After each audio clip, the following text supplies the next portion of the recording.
I assume as President of the Republic of Kenya. Mimi Daniel Arap Moi naapa kwamba nitakuwa mwaminifu kwa Jamhuri ya Kenya.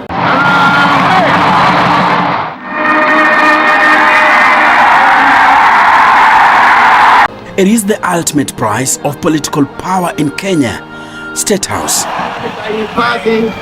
Nitalinda na kuitumikia kwa moyo wangu wote, na kwamba this is both the symbol and home of the Kenyan presidency. Amekuwa amiri jeshi mkuu wa majeshi yote ya ulinzi ya Kenya. So vicious are the contests for political power in Kenya. Hakuna serikali ya nusu mkate.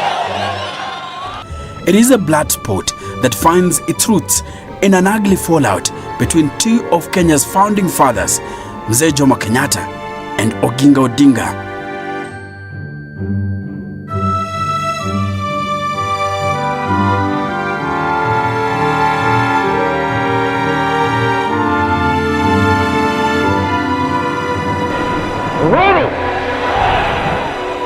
I, Jomo Kenyatta, being chosen. When Mzee Jomo Kenyatta, the first president of Kenya, took the oath of office, a nation of 8 million Kenyans was oblivious of the clashing currents that characterized the Cold War between the Western world, fronted by the United States of America, and the Eastern Bloc that revolved around the Union of Soviet Socialist Republics, USSR. Of Kenya.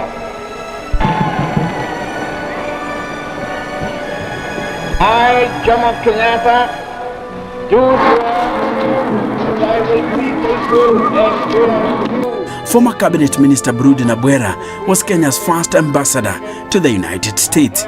He was a key player in ensuring Kenya related well with the most powerful man on the planet and the United Nations. His job began several months before Kenya's independence as Jomo Kenyatta and Jaramogi Oginga Odinga ignited passions among Kenyans. before that, and even moving into the elections and after the elections, the Jaramogi was definitely the undisputed deputy of Mzee Kenyatta, and they liked each other and they worked very closely, and whatever they did they shared. So Jaramogi had a lot of influence, like the appointment of cabinet, appointment of various was the target for KANU then was to try and discourage tribalism and build a nation. But predictably, and barely 3 years after independence, Jaramogi Oginga Odinga tendered his resignation. He had resolved to relinquish his position as vice president. A vicious fight in the post-independence Kenya had reached a point of no return for the man later to be called the doyen of opposition politics in Kenya.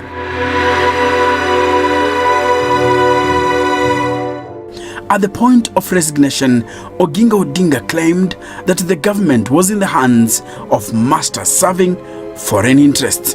You know, I came to know Mzee Kenyatta by being introduced by Jaramogi and friends.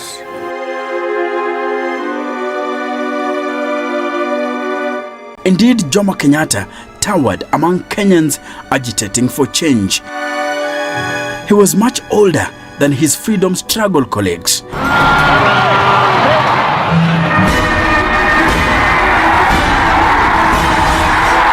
But also oozed the air of a de facto leader in the group, complete with unmatched presence. I have spoken enough in this language. It is not my wish that I should be speaking to you in a foreign, and for that matter, in colonialistic language. He was the symbol for resistance.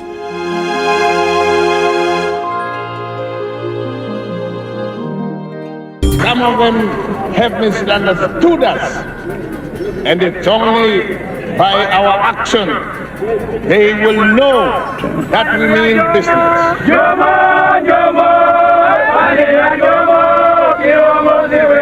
He's capable, is completely well informed, and I am satisfied with him.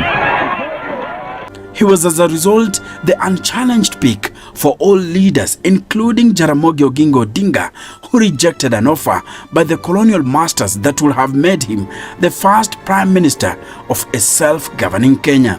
Not swayed by the royalty of being the first among equals, a whisk-displaying Odinga instead demanded that for independence to be realized, Jomo Kenyatta had to be released. Jomo Kenyatta is the father of the African nationalism and the African national movement in this country. But surely you're all rather more advanced than he is in your thinking about politics. Wouldn't he embarrass you if he was really let go now? We cannot in any sense be more advanced than our teacher and master. Kenyatta, now under restriction, had been moved to Lodwar, still in the harsh conditions of northern Kenya. He was joined by his fourth wife, Ngina, and was allowed occasional visits.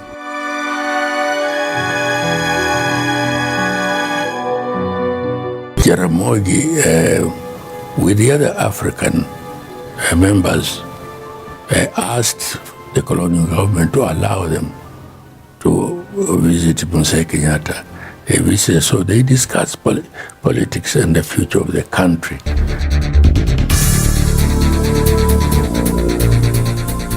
Elections in 1961 brought in an African majority in the Legislative Council for the first time. But until Kenyatta was released, the leading party KANU refused to participate in the government. And after the Jaramogi had joined Legislative Council with Wakina Ngala and Akina Masinde Mulironi, President Moi and Ronald Ngala, the question of Kenyatta came up in the parliament.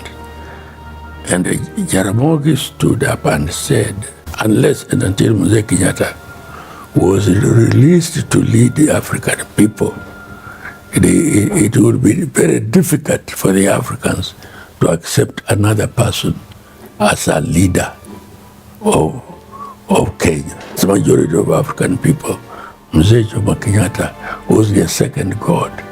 And Uhuru na Kenyatta meant that Kenya should attain its independence after the release of Jomo Kenyatta and the other fighters that had been imprisoned with him in Kapenguria and elsewhere. Oh, you were here? I was in Parliament in 1963. That's when I was elected first in Parliament.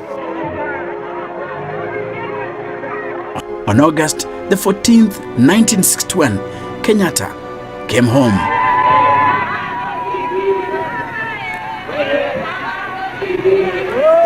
They had now to work hard to know Kenyatta's views when he's released. Kenyatta told him he will be no different. He has been always the Kenyatta. They know. But the settlers said they wanted to hear directly from him. So they arranged for a meeting in Nakuru. And of course, Kenyatta didn't refuse, he went there. When do you want independence for Kenya? Today. What means are you ready to adopt to achieve independence? Constitutional means. At an age estimated to be above 70, Jomo Kenyatta became Kenya's first prime minister and a year later, first president. The Swahili word for pulling together, Harambee, which had Indian origins, became Mzee Kenyatta's unity idea for the new nation. Kenyatta wasted little time in exerting his authority while showcasing his style of doing things. And at that time, the relationship between him and Kenyatta was fantastic. They carried a fly whisk. They were both wearing the beaded caps. I think I'm 95 years now. Dr. Charles Rubia was Nairobi's African mayor a year before independence. Ratios, segregation was there. This area, for example, was only for Europeans, where we are not. But the newly independent Kenya would quickly fall into the trap of vicious ideological tussle known as the Cold War. And people like in Africa were being tossed up and down by the world powers. I think in our case, you see, Kenyatta-Odinga was very close to the Chinese and the communists. And the Western world, America and Britain and so on, were against communists. This powerful nation, the Western countries, were led by the Americans, and the Eastern countries by the Soviet Union, and now China, sort of forced the world to be in two groups, so you had to be with one or the other. But Kenya had declared that we were non-aligned, and those are the instructions for us as ambassadors. That's what we explained. But meanwhile, their ambassadors were busy in the host capitals. Like here, we had a very active American ambassador called William Atwood. Very, very busy. They were busy working on our politicians, on our ministers, you know. So they created a local conflict. The Chinese were also very active. The Russians were very active. So instead of KANU remaining solid, now the president found himself being supported by two groups that were equally strong. So Tom Mboya came to not be on that, and even the parliament became divided. Those same colonial, forces, but now together with people from within KANU and outside KANU. The fallout between Mzee Jomo Kenyatta and Odinga was gradual and began even before they realized it. In the run-up to 1963, the British started laying plans for their own exit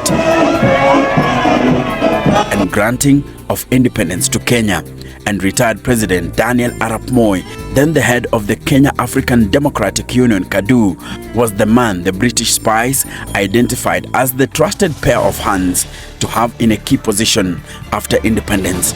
The British intelligence created good working relations between Moi and Mzee Jomo Kenyatta, leading to the dissolution of the opposition party KADU to join Kenyatta's KANU. Moi was appointed the minister in charge of Home Affairs.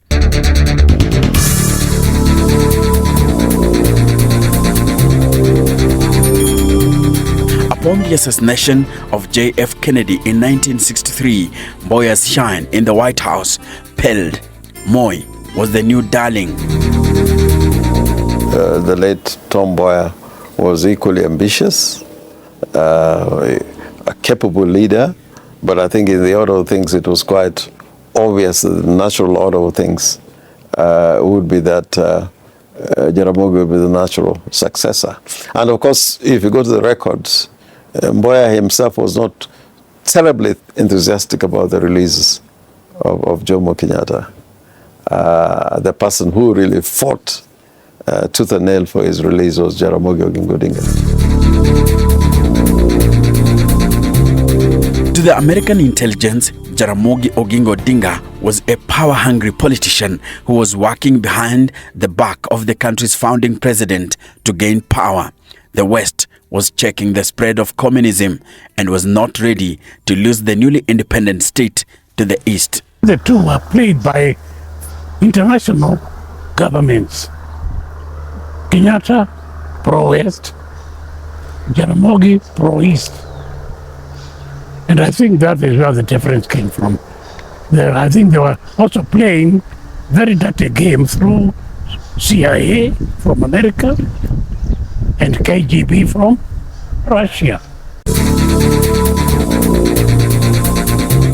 The British and the Americans painted Odinga as Kenyatta's opponent. For 50 years, the Central Intelligence Agency, CIA, was the vanguard of America's Cold War against the Soviet Empire. Secrecy was their shield, covert operations their weapons. In Kenya, its strategy was to create divisions among leaders. This was easy for the CIA, given Jaramogi Oginga Odinga's links to the East. Declassified documents show how the CIA painted Odinga as a deputy who undermined the leadership of his boss.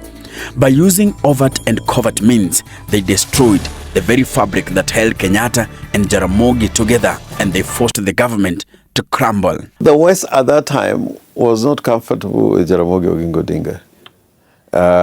The only time they were comfortable with Jaramogi Oginga Odinga was when Kenyatta was in detention, when they had described Kenyatta as the leader of darkness and death.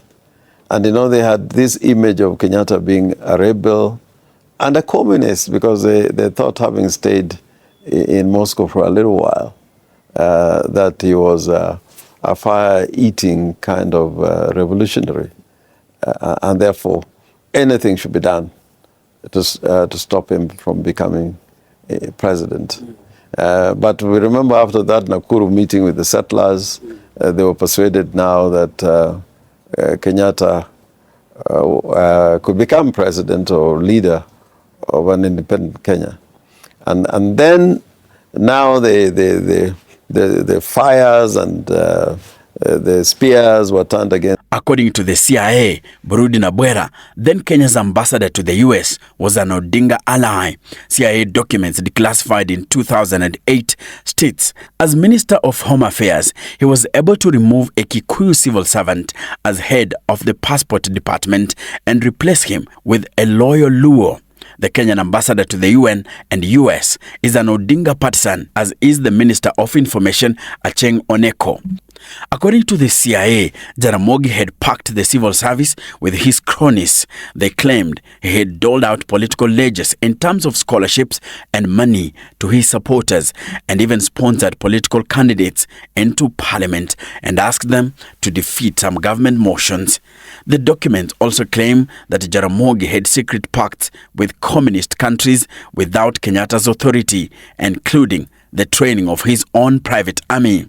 There were a lot of supporters of very close people to Kenyatta who did not want Jaramogi. Mm-hmm. So in many cases, they started creating stories about Jaramogi bringing in a firearms he wants to topple Kenyatta. That was not very true.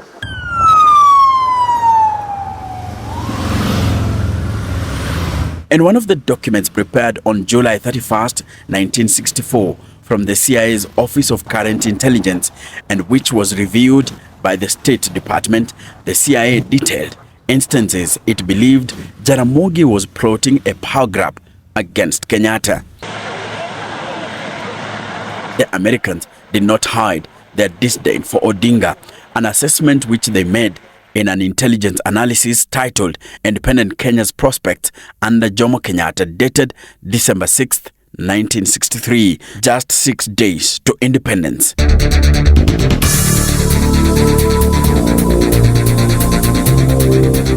Later that December, Jaramogi visited the US and became a darling of the civil rights movement that the US establishment loved to hate. Back then, a non-violent group of youth even composed a song in honor and praise of Jaramogi. In fact, renowned civil rights activist Malcolm X often quoted Jaramogi to motivate blacks to fight for freedom. The spies claimed then that Jaramogi was using his position as Home Affairs Minister and his position as the second in command within the ruling party KANU and his near total command over the Luo community to make a move. Oginga Odinga said then that he believed in the idea of non-alignment of the countries of the South. Those who think of me like that are very wrong indeed. I only laugh at them because they are short-minded and they don't know what they are doing.